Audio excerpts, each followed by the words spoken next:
रग रग में है तू ही समाया, तेरे सिवा कोई और न आया। जहाँ भी रहना बस खुश रहना सजना सजना।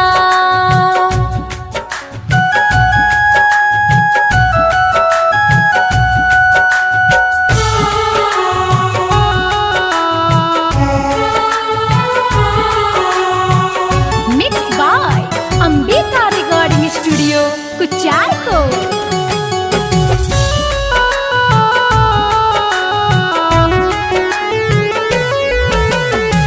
जान जान कहते थे अनजान हो गए, आँखों के सामने तू और के हो गए।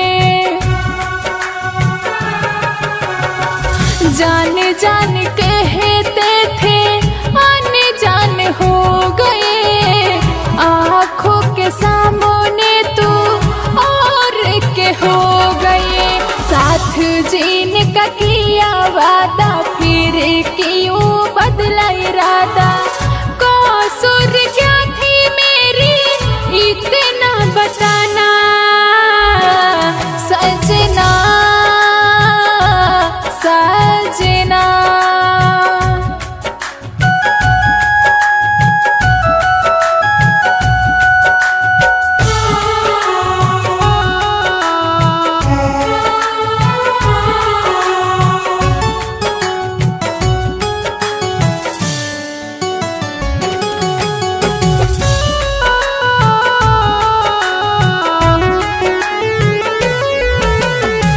प्यार तो तुझे से मैं करती रहूंगी, नाम के सिंदूर तेरे मांग में भरूंगी।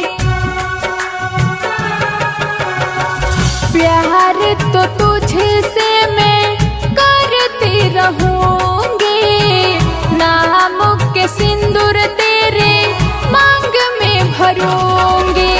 फूल बन के जिंदगी में आए, गैरों के बाग में खिल गए।